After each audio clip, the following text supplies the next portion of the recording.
시편 5편의 말씀입니다.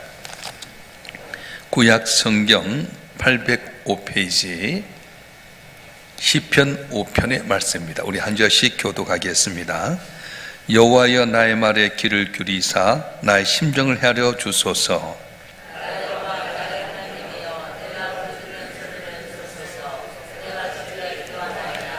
여호와여 아침에 주께서 나의 소리를 들으시리니 아침에 내가 주께 기도하고 바라리이다.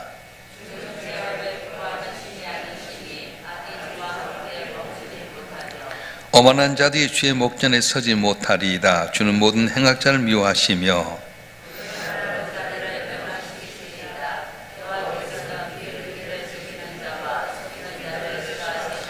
오직 나는 주의 풍성한 사랑을 힘입어 주의 집에 들어가 주를 경외함으로 성전을 향하여 예배하리이다.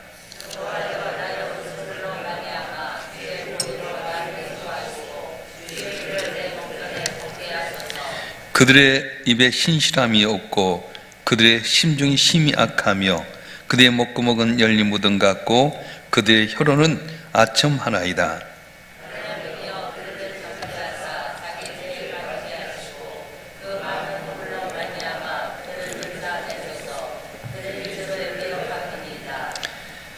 그러나 주께 피하는 모든 사람은 다 기뻐하며 주의 보호로 말미암아 영원히 기뻐 외치고 주의 이름을 사랑하는 자들은 주를 즐거워하리이다.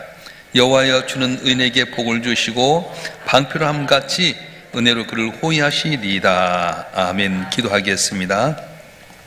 전능하신 아버지 하나님, 지난밤에도 주의 품 안에 안아주시고 오늘 또 단잠을 깨서 주님 앞에 나와서 예배할 수 있도록 인도해 주시니 감사합니다. 사모한 심령을 만족해 하신다고 하신 주님, 오늘도 주님 사모에서 나오게 한 심령들에게 들을 길을 허락하여 주시고 말씀을 깨닫게 하시고 행하는 가운데 내 슬프면서 기쁨이 되는 놀라운 역사가 일어나게 도와주시옵소서. 부족한 종을 세우시고 주의 말씀을 전토록 하셨사온즉 홀로 두지 마시고 벌써 성령께 친히 오셔서 기름 부어주시고 주의 말씀을 잘 태어내서 아버지 영광을 나타내는 우리 모두가 되게 하여 주시옵소서. 우리 주 예수 그리스도의 이름으로 감사하며 기도하옵나이다. 아멘. 할렐루야. 오늘 새벽에 나온 여러분의 삶 가운데 주의 크신 은혜가 함께하길 바랍니다. 하루의 삶의 열매는 아침에 어떻게 생각하느냐, 어떻게 준비하느냐에 달라진다고 합니다. 아무 생각 없이 살아간 사람은 그날의 열매가 별로 없지만 아침에 깊이 묵상하고 생각하고 방향을 경하고 또 주님을 의지한 자에게는 내 힘이 아니라 주님께 도우셔서 내 삶이 승리하고 형통하게 된다는 겁니다. 오늘 본문의 말씀은 다윗이 왕이었지만은 가장 믿었던 아들 압살롬에 의해서 이렇게 배신당하여 쫓기는 신세였는데 주변은 온갖 거짓말과 참수로 자기를 모함하는 소리뿐이었습니다. 그래서 그 아침에 맞이한 아침은 잔인한 아침이었습니다. 바로 시편 저자의 이 다윗은 아침에 일어났는데 잔인한 아침이었어요. 눈을 떠보니까 사방에 대적뿐이지요. 아직도 압살롬은 기세 등등하지요. 그런데 놀랍게도 오늘 본문 마지막에서는 기뻐하며 즐거이 부르리다 이렇게 노래합니다. 절망의 아침이 승리의 아침으로 바꾼 비결이 여기 있습니다. 자, 1절 볼까요? 1절 말씀 보겠습니다. 시작. 여호와여 나의 말에 귀를 기울이사 나의 심정을 헤아려 주소서. 심정이란 말은 히브리어로 하기그라고 하는 말인데 밖으로 내뱉지 못하는 깊은 신음, 밖으로 내뱉지 못한 깊은 신음, 다시 말하면 속으로 앓는 소리를 말하게 됩니다. 우리가 잘 알 때 헬런 켈러라고 한 분은 듣지도 못하고 보지도 못하고 말하지도 못했어요. 그런데 그분이 처음 단어라고 하는 것을 깨달았을 때 제일 먼저 한 게 뭐냐면 자기 마음 깊은 곳에 있는 것을 누군가 전달하는 것이었습니다. 내 안에 있는 것을 전달을 해야 될 텐데 어떻게 전달이 되느냐. 근데 설리반 선생님이 계속해서 이 헬런 켈러의 손바닥에다가 글을 계속 적어줬어요. 그래서 이 글자를 적으면서 신음이라고 하는 것이 언어로 바꿔주는 역사가 있었습니다. 여러분, 다윗이 그랬어요. 말로 다 하지 못하는 신음뿐이었는데 하나님께서는 이 다윗의 신음을 언어로 변화시켜 버렸습니다. 우리가 하나님 앞에 기도할 때도 막 멋있는 미사 요구 아니어도 끙끙 앓는 것처럼 주여, 그래도 주님은 그걸 들으시는 거예요. 할렐루야. 우리가 주 앞에 나와서 기도할 때 뭐 학문적으로 철학적으로 뭐 아름답게 기도한 거 아니에요. 우리의 심정 깊은 곳에서 말로 닿았으면 탄식이 있을 때 한숨만 내쉬어도 하나님 아시는 거예요. 한나가 아들이 없어서 본인에게 고통당하게 될 때에 회막에 나와서 그가 아뢰입니다. 근데 엘리 제사장이 볼 때 소리를 내지 않냐고 뭘 하는 것 같은데 술 취한 년이 조잘조잘한 것 같았어요. 여인아, 너 왜 성전에 와서 술 취해서 그러냐? 아닙니다. 나는 마음이 괴로운 여자입니다. 난 아들이 없어서 난 마음이 슬픈 여자입니다. 그래, 여인아, 내년 하나님의 은혜가 있겠을지어다. 그런데 1년 후에 아들을 낳았는데 사무엘이었어요. 저와 여러분 한 분 한 분 교회 나와서 꼭 내가 아름다운 소리로 그렇게 하는 것보다도 내 심장 깊숙한 곳, 주여, 그렇게만 해도 주께서는 내 심정을 언어를 바꿔버린 거예요. 통역을 잘 해주신 거예요. 저는 이 손자들 키우면서 손자들이 하는 것을 잘 몰라요. 근데 엄마는 잘 알더라고. 막 어와와와 하면 엄마는 알아들어. 난 뭔 말인지 모르는데 엄마는 알아듣는 거 있잖아. 마찬가지 우리가 하나님 앞에 나와서 너무 고통스럽고 아플 때에 뭐라고 말도 못하고 서로 끙끙 앓는데도 하나님은 들으시고 은혜를 준다고 말씀하신 거예요. 할렐루야. 그래서 오늘 다윗은 여기에 끙끙 앓는 걸 멈추지 않고 3절에 보게 되면 결정적인 태도를 하게 되는데 3절 말씀 한번 읽어볼까요? 시작. 여호와여, 아침에 주께서 나의 소리를 들으시리니 아침에 내가 주께 기도하고 바라리이다.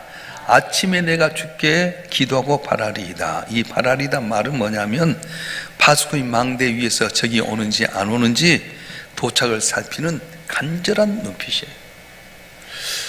여러분 기도한 다음에 어떻게 하십니까? 기도를 했는데 나가서는 그냥 다시 걱정하고 근심합니까? 다윗은 기도라는 화살을 쏘은 다음에 그 화살이 관역에 맞는지 뚫어지게 쳐다보는 파수꾼의 심정으로 하나님을 기다렸다는 거예요. 오늘 여러분 기도했으면 어떻게 내게 역사하실까? 뚫어지게 시선을 하나님께 향하고 기다리라고 하는 거예요. 내가 기도했으면 기도에 대해서 어떻게 하나님께 반응하신가를 살펴보고 관찰하라는 거예요. 근데 우리는 기도만 해놓고 그냥 던져놓고 모른 척 할 때가 많아요. 오늘 저와 여러분 한 분 한 분이 절망의 아침에 기도했던 다윗이 마지막 희망으로 변해졌던 것처럼 파수꾼이 이렇게 바라보는 것처럼 깊이 하나님께 기도했던 것을 어떻게 역사하신가 바라보는 가운데 여러분도 모르는 사이에 응답이 열매면 복된 삶이 되길 주님으로 축원합니다. 축원합니다.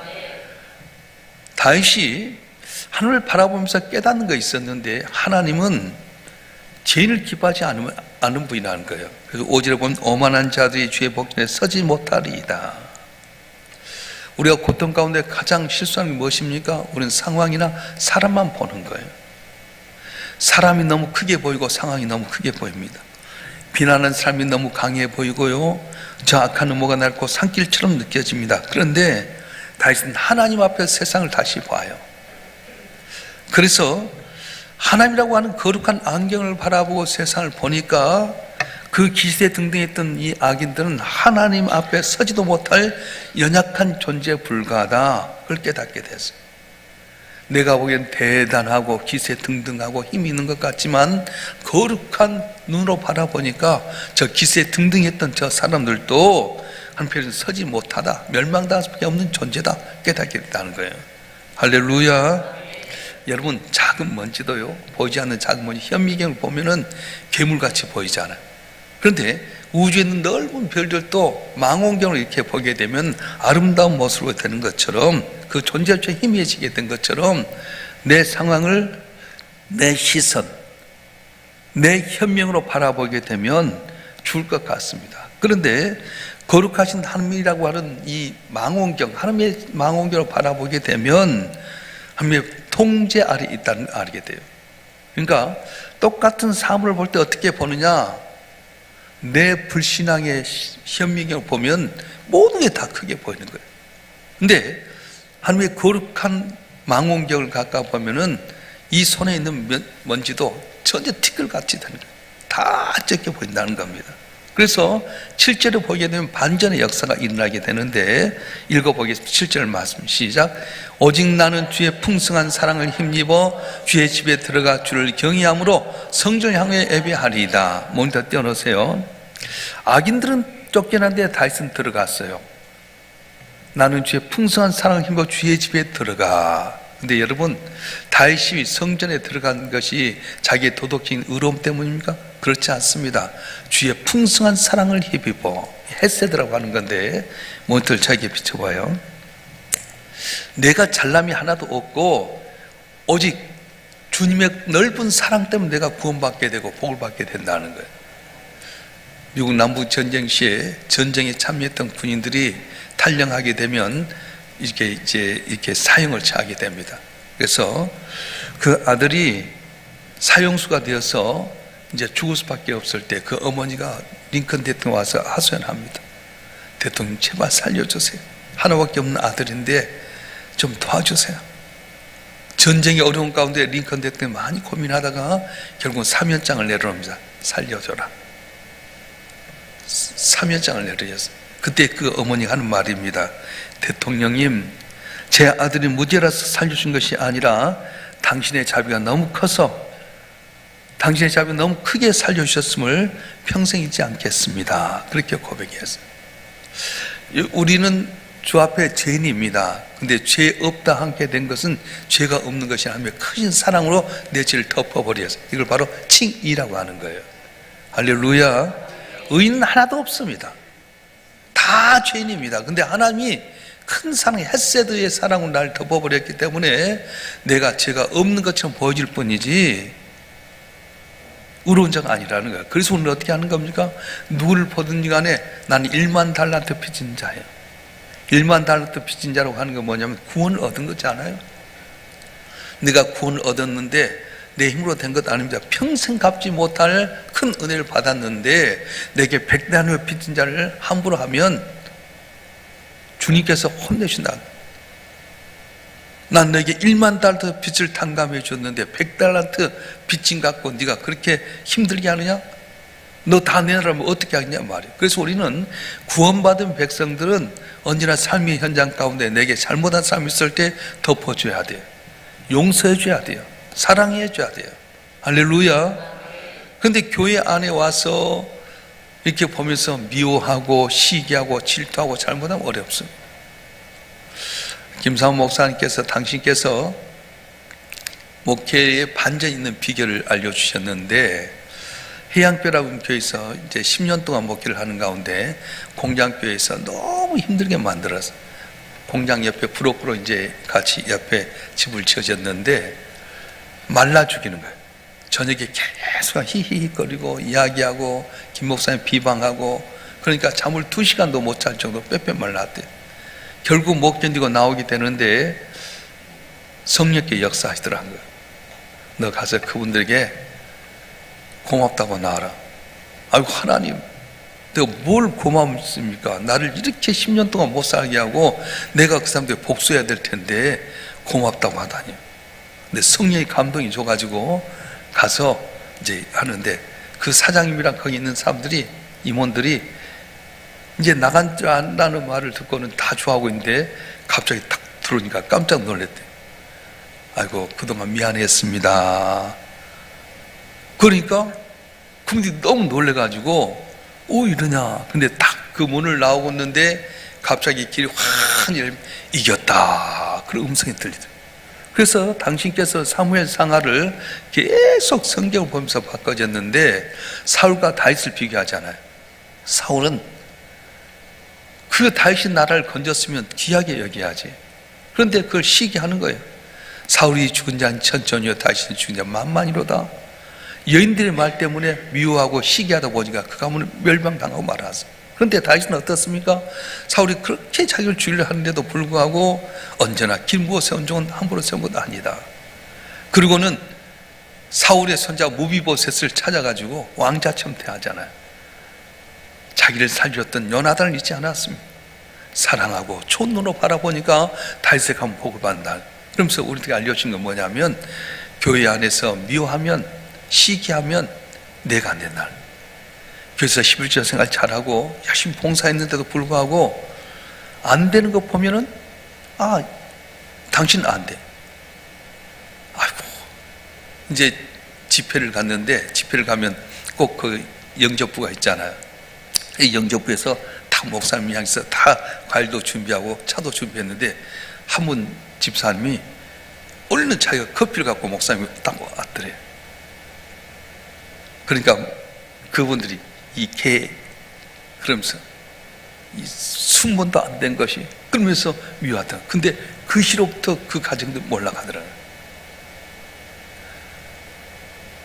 그렇게 열심히 섬기고 충성하고 했는데도 불구하고 남에도 미워하고 함부로 하니까 안 되더라는 거예요. 안 된다는 거예요. 당신은 그래서 사무엘상을 보면서 깨닫는 건 뭐냐면, 옛날에는 계속 남에 대해 비판하고 앞장선, 민권 운동하는데 앞장섰는데, 이건 아니구나, 이래서 변하는 건 아니구나, 내가 변해야 되겠구나. 그래서 항상 긍휼을 베풀고 속아주고 이해하고 남 사랑했더니 복을 주더라는 거예요. 할렐루야. 그렇습니다. 우리의 삶 가운데 중요한 건 뭐냐 하면, 내가 도덕적 의로워서 하나님 성전에 들어간 것 아니에요. 하나님의 칭의, 큰 풍성한 은혜로 말며 나를 덮어주어서 햇세드라는 것 때문에 내가 하나님의 성전에 들어간 거지, 그냥 된 건 아니라고 말씀하는 겁니다. 여러분, 아침에 일어나서 자격 없는 나를 바라보면서 낙심하고 있지는 않습니까? 그러지 마세요. 우리는 하나님의 풍성한 은혜의 입장권을 우리에게 주신 줄 믿습니다. 주 앞에 갈 수 없지만 하나님께서 나를 위해 십자가에 못 박혀 죽으심으로 말미암아 내게 주 앞에 나올 수 있는 입장권을 주었어요. 아무나 오지 않아요. 저하지만 한 분 한 분 이곳에 오게 된 것은 하나님께서 아들 예수 십자가에 못 박혀 죽게 희생하셔서 그를 믿는 자마다 하나님의 자녀가 되는 특권을 주어갖고 이곳에 나왔는데, 우연이라고 생각지 마세요. 하나님 풍성한 은혜 주셔서 주 앞에 나오게 된 것 감사합니다. 그러면 말미암아서 여러분 삶이 더욱더 풍성한 은혜로 복받는 삶이 되었으면 좋겠습니다. 다윗을 괴롭히는 자의 특징이 뭐였냐면 입술에 있었어요. 9절 말씀 볼까요? 9절 말씀 시작. 그들의 입에 신비함이 없고 그들의 심중이 심히 악하며 그들의 목구멍은 열린 무덤 같고 그들의 혀로는 아첨 하나이다. 오늘날 말하면 악성 댓글 같지 않을 수 뒷담화해요. 여러분, 무덤이 열려지게 되면 시체성 냄새 나지 않습니까? 사람을 죽이는 말, 영혼을 파괴한 독설이 세상 가득 채우고 있습니다. 이런 상황 가운데 다윗은 자기에게 뒷담화 까고요, 악성 댓글을 하고요, 그리고 막 가짜한 뉴스를 하는 사람들에 대해서 직접 싸우지 않았어요. 어떻게 합니까? 하나님께 맡겼어요. 10절 말씀 보겠습니다. 10절 말씀 시작. 하나님이여 그들을 정죄하사 자기 죄에 빠지게 하시고 그 많은 허물로 말미암아 그들을 쫓아내소서. 그들의 주를 배역함이니이다. 아멘. 남이 내 입에서 함부로 말했다고 내 입 열어서 함부로 하지 않는다는 겁니다. 대신 판결을 하나님께 맡겼어요. 어떤 수도사가 억울한 누명을 썼을 때 변명한 대신에 묵묵히 기도했습니다. 시간이 지나고 나서 그분의 무죄가 밝혀졌어요. 옆에서 이야기합니다. 아니 그때 좀 변론하고 자기 무죄를 이야기하지 왜 잠잠하셨습니까? 그때 이 수도사가 할 말이, 내 입을 열어서 방어하느라고 하나님의 입을 막고 싶지 않았습니다. 내 입을 열어서 나를 방어하느라고 하나님의 입을 막고 싶지 않았습니다. 여러분 그렇습니다. 내가 입을 열면 하나님 말씀하지 않았어요. 어려움 당하고 힘들어도 가만히 내 입을 다물고 계시면 하나님께서 주님 말씀하신 줄 믿습니다. 주님 말씀하시게 만드는 거예요. 기도로 아침을 열고 하나님의 거룩함을 묵상하며 은혜를 힘입어서 주 앞에 나왔던 다윗에게 어떤 변화가 일어납니까? 우리 11절 말씀 보겠습니다. 11절 말씀 시작.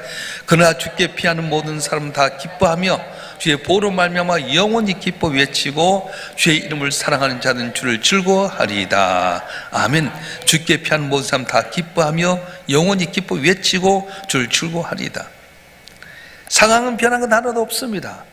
대적들이 여전히 칼을 갈고 있고 다윗은 여전히 광야에 있습니다. 그런데 하나님의 임재라고 하는 것을 그가 느끼게 됩니다.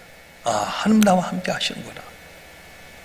날 지키는 하나님의 요새 속에 내가 들어가면 깨닫게 되는 거예요. 그래서 마지막 12절 편 앞권인데요. 한번 읽어보겠습니다. 10절 시작. 여호와여 주는 의인에게서 복을 주시고 방패로 함같이 은혜를 호위하시리이다. 아멘. 다시 한번 시작. 여호와여 주는 의인에게 복을 주시고 방패 같은 은혜로 그를 호위하시리이다. 아멘. 의인에게 복을 주시는데 방패랑 같이 은혜로 그를 호위하신다. 고대 로마 군대는 테스투도 거북이라고 하는 방패 전술이 있었대요. 이건 뭐냐 하면은 병사들이 방패를 들겠는데 큰 방패를 갖고 앞에만 쭉 맞는 것이 아니라 뚜껑도 덮어버려요. 그러니까 적이 공격에 화살을 쏴오게 될 때 혼자 있는 것이 아니라 방패를 툭 돌리고 또 위에 천장까지 막아서 어떤 화살을 들어도 들어오지 못하게끔, 작은 방패 하나만 갖고 앞을 가는 것이 아니라 사방팔방을 다 막아버린 것처럼 하나님은 나를 완전히 감싸서 호위하시는 전방위적인 방패가 된다.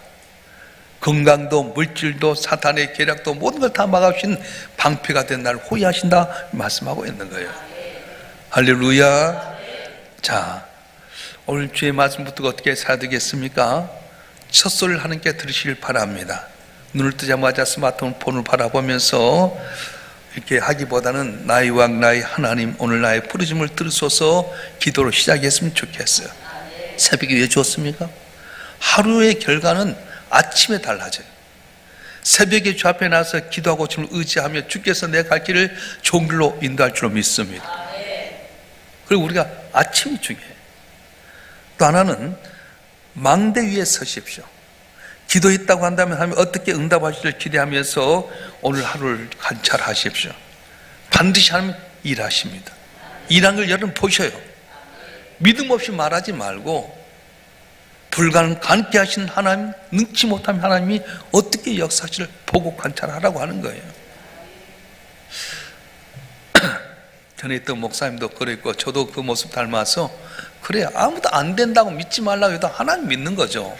안 그러겠어요? 사람 계산은 됩니까? 내 계산대로 내 자식 되든가요? 여러분이 하는 대로 여러분 사업장이 잘 되든가? 전혀 안 그렇습니다. 근데 전능하신 하나님이 나와 동행하시고 지킨다는 그 말씀을 듣고 기도했으면 어떻게 역사인지 관찰하라는 거예요. 사람 보고 주변 상황 보고, 그럼 여러분도 모르는 사이에 다 모든 게 진행될 줄 믿습니다. 요새 밥솥에다가 딱 밥 넣어놓고 딱 눈치면 다 지나서 나중에 밥이 다 된 것처럼 내가 믿음으로 누르기만 하면 밥솥이 밥이 다 된 것처럼 이렇게 역사하시고 내게 놀라운 기적을 주시리라 믿습니다. 할렐루야. 그리고 은혜의 방패를 신뢰하십시오. 세상이 여러분을 비난하는 상황이 올지라도 나는 하나님의 은혜로 둘러싸여 있다, 그렇게 고백하세요. 다윗의 아침은 눈물로 시작했지만 찬송으로 끝났습니다. 여러분, 당면한 문제가 탄식으로 시작했을 때 은혜의 방패를 경험으로 말미암아서 여러분 삶이 꽃이 피고 열매가 맺어서 하나님께 영광 드는 복된 삶이 되었으면 좋겠습니다. 기도하겠습니다. 감사헌금 무명으로 여러분들 1,000원좀 드렸습니다. 아버지 하나님, 다윗의 아침은 절망의 아침이었지만 그는 자기의 상황 사람 보지 않냐고 하나님 바라볼 때 악인들은 하나님 앞에 들어가지 못하지만 주의 풍성한 사랑으로 말미암아 내가 주 앞에 들어갑니다. 내 대적들을 내가 함부로 하는 것이 아니라 하나님께 맡겼더니 그의 슬픔에서 기쁨이 되게 하여 주시옵고, 그가 망대 위에서 하나님이 어떻게 역사하시를 관찰하는 것처럼 하나님을 바라보았더니 마침내 하나님께서는 의인에게 복을 주시고 방패랑 같이 은혜로 호위하신 것을 보았습니다. 오늘 한날도 지금 의지하고 아뢰할 때 하나님께서 우리도 모르는 사이 일하여 주시옵소서. 내 눈물이 변해 진주가 되도록 역사하여 주시고 내 입술로 나온 말이 하나도 땅에 떨어지지 않게끔 도와주셔서 전능하신 하나님이 오늘도 살아계 하셔서 우리 가운데 역사하심을 마음껏 세상에 증거하는 증인의 삶을 살게 하여 주시옵소서. 마음과 뜻과 정성을 다해서 감사의 예물로 일천번째 주 앞에 드려 싸운 즉 예물 기뻐 받아 주시고 저들이 손응답되게 하여 주시고 복의 통로되어 하나님 앞에 기쁨이 되는 간증자가 되게 해 주시옵소서. 우리 성도 가운데 환우들이 있습니다. 주여, 수술을 앞둔 환우가 2명 있는데 수술도 잘 되게 하여 주시고 고침받아 마음껏 주께 영광 드는 귀한 가정들이 되게 하여 주시옵소서. 물질로 공고한 자 하나님 반드시 해결할 줄 믿습니다. 내 생각 내 경험 아니라 말씀에 순종해서 깊은 곳에 금을 내리게 하여 주시옵소서. 그래서 나도 복받고 남도 복받는 복의 통로들이 되게 하여 주시고 우리 성도를 한 분 한 분을 통해서 우리 1,3년 맡긴 사명을 잘 감당케 하시고 지약선을 변화시키고 저 앞에 영광 드는 귀한 은혜 다하여 주시옵소서. 거룩하신 예수 그리스도의 이름으로 간절히 기도하오며 이제는 우리 주 예수 그리스도의 은혜와 아버지 하나님의 극진하신 사랑과 성령님의 감화 감동 이로 충만 교통하심이 오늘 또 이른 아침 주 앞에 나와서 아뢰고 주께 영광 돌리고 사모하는 주의 사랑하는 자들을 한 분 한 분 위에 이들의 가정과 생업과 남은 삶의 여정과 우리 일산 명성교회와 우리 조국 대한민국 위에 이제부터 영원토록 함께 하시기를 간절히 축원하옵나이다. 아멘.